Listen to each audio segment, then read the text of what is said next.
Hello and welcome to the latest CraftySniper's Airsoft videos. On today's video I'm going to be showing off the airsoft kit and weapons that I was using and wearing at the last match that I attended. Now this match was not last weekend, the weekend before, and it was at Combat Zone in Lincolnshire with the guys from Lincolnshire Airsoft Club. Now, as we all know, I love the sniper reconnaissance DMR style role. And that works brilliantly at a woodland site where there's lots of range, lots of places to hide, woods to go through, you know, absolutely awesome, big open spaces. Combat Zone is not that. It has woodlands, it has little bits of woods to hide in, but it is a paintball site, so it is a little bit smaller. So I don't tend to take the DMR role there, I take the assault role, which is pretty much what I've got in front of you now. So, like I say, I'm going to go through every single piece of kit that I was wearing and using on that match. So, starting at the top, we have the Bogo Standard Lincolnshire Airsoft Club baseball cap. I am a fan of wearing most baseball caps, and I have either this Lincolnshire Airsoft Club one or a CraftySniper baseball cap. It's a baseball cap, nothing really much more I can say about that. It keeps the sun out of my eyes and it looks alright, apart from the person who's wearing it. Moving a little bit lower, we have Bolly safety wear. These are just a normal pair of Bolly glasses. I really rave over these things. These are absolutely awesome. The retail price is about £12 and up, depending on the different variants that you can get. These are about mid-range, I believe, Bolly glasses, and they come in different shades and different tints that you can wear. So you can have anything from a pair of sunglasses all the way to enhancement, apparently, at night with yellow tints on the visors. These are the slightly tinted version, not true sunglasses, but not completely clear either. Obviously, when it comes to safety and protection, eyewear is imperatively important. We've all heard the stories where an airsoft player got shot in the eyes by an airsoft weapon, and it's just not worth buying cheap when it comes to airsoft protection, or protection in airsoft. Now, at Combat Zone, like I say, it's a smaller site, so I would sometimes, especially if there's going to be lots and lots of firefights, wear a Viper metal face mask. Now I do wear this at my CQB site that I go to, which is the jail in Oakland, I do believe. Obviously Combat Zone is a little bit different, it's 50-50 as to whether I was going to wear it. I didn't wear it this time. Basically, I trained myself that whenever I'm about to go into a firefight, clamp the mouth shut, and even if I get shot in the face, I'm not going to get shot in the mouth and take my teeth out or anything nasty like that. So that's just a little bit of training. Woodland sites, I wouldn't even entertain the idea of wearing a face mask, but CQB site, definitely. So, moving down a little bit lower than that, we have the 8 Fields tactical webbing system here. Now this stuff is not the most expensive and it ain't the cheapest, but I found this to be very comfortable and very modular, so you can set it up however you wish. The great thing about this is it works well if you're running an AK or an AR system, weapon system. So you can have AK mags or 5.56 mags, and this thing will take them all day long. So starting at the top, we have a 90 round speed loader. This is an emergency speed loader. Obviously the magazines I'm using are mid caps, they hold about 140, 160. This sometimes I use for pistols mostly. I also have an administration pouch here which has numerous maps and other pieces of junk that I never ever use. Also have a couple of, or 3 patches on here. We have the Crafty logo, the Crafty name, Lincolnshire Airsoft Club logo, and we also have the Operation Taggyvel 2 patch, which is the match I attended a couple of years ago now, and it was a 24-hour match, and I wear this as a bit of pride that I was able to do 24 hours of an entire airsoft match. So, I really do love that patch. Moving down a little bit, we have 3 magazine pouches. Now, these are adjustable magazine pouches. As you can see at the moment, they are holding my mag mid-caps. With a tiny bit of adjustment in the length of the strap here, you can easily put in 5.56 style magazines.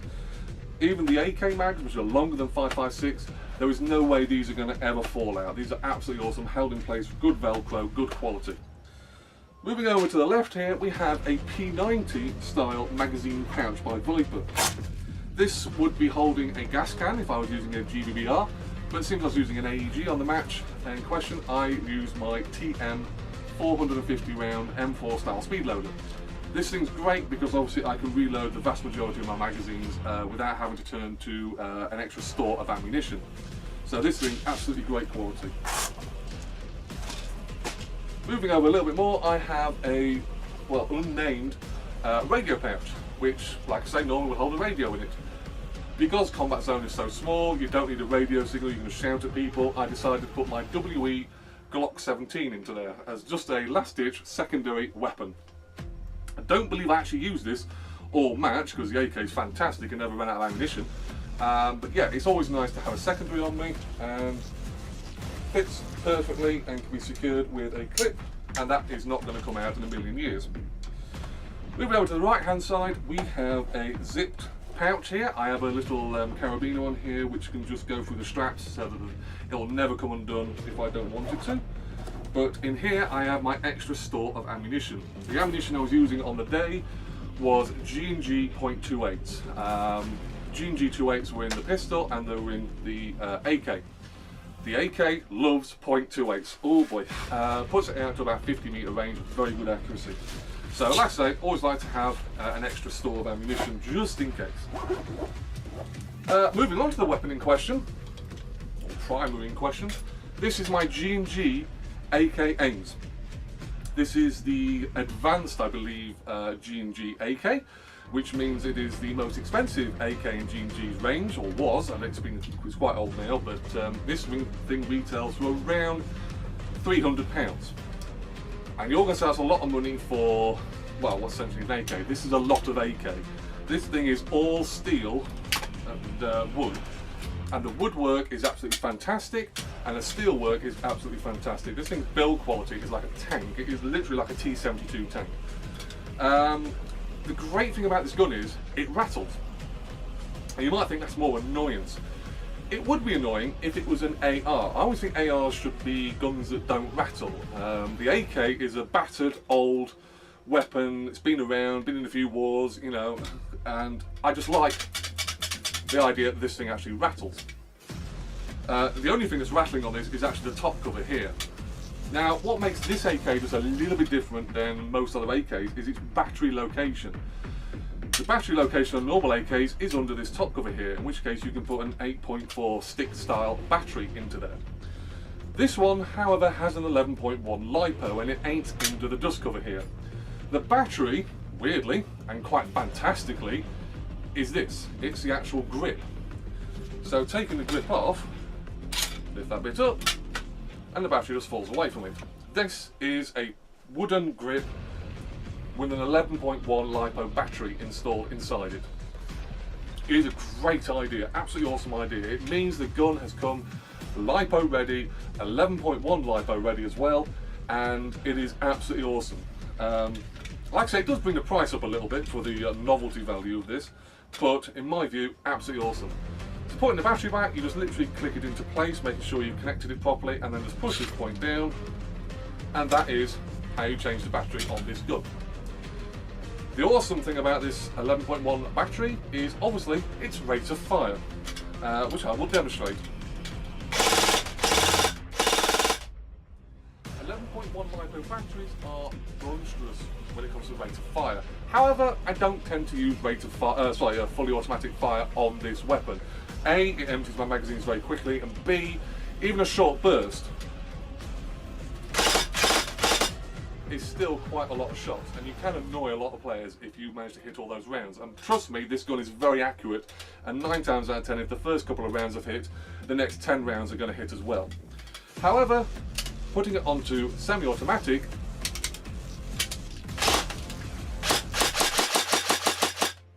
gives you a very crisp, very good, snappy response from the trigger. Very little trigger pull. This gun is just absolutely awesome. As an assault rifle, it is amazing. Like I say, it's well worth the money. Another great thing about this is you have a folding stock. This is a metal folding stock, and you have a little latch at the back here, and just press the latch down, allowing you to fold the stock in and putting it in place, like so. It makes the gun, well, a little bit smaller. Remember, this is an assault rifle. This is not the small version of the AK. It is not CQB a friendly weapon. With the stock folded, you can go into a building, you can go into a car and store this weapon. you could store this weapon in your wardrobe and it's not going to take up that much space. But remember, this is a full-size assault rifle, so if you're going to run this as a CQB weapon, there are better choices out there. Folding it back out again, pull the same latch, stock folds out, stick it into place, done. Very good weapon system. Typically brilliant AK sights, very rare to actually to use them in airsoft, but it's nice to have them. Like I say, full quality, stamped steel, metal, it rattles, a great inner barrel on this. I do believe it's a 6.03 inner barrel inside it, AK length obviously, and it's absolutely awesome. I was running G&G .28s into this gun and getting a 50 meter, 55 meter range out of it. Very little spread on the group of shots I'm putting out there, so like I say, if the first round's going to hit, the next other rounds are pretty much going to hit. Magazines that I'm using are the MAG 160 round AK mid caps. These things are absolutely awesome. I've had these now for, well, ever it feels, and they have never ever let me down. These come in a box set. I do believe you can get 5 in a box set. Retail price is around £40 and up. They are plastic. They have a metal cover on the bottom here, which I have no idea why it's metal, but it is. Obviously mid-cap style, so you just need a speed loader to fill them up, and you get about 140 rounds in there, and it will feed every single one of those rounds, bar the typical 3 that will fall out when you drop the magazine. So that was my loadout. I was wearing my assault loadout, I should say, that I was wearing at the last Combat Zone match. I hope you like this. If you want to know anything else about this AK, the WE Glock 17, or even the 8 Feels tactical vest that I'm wearing, please feel free, PM me the questions, drop me the questions below this video, put them on the on the CraftySniper Facebook site even.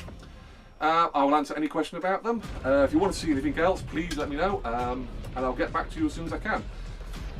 I'm CraftySniper, and I hope you've enjoyed this video.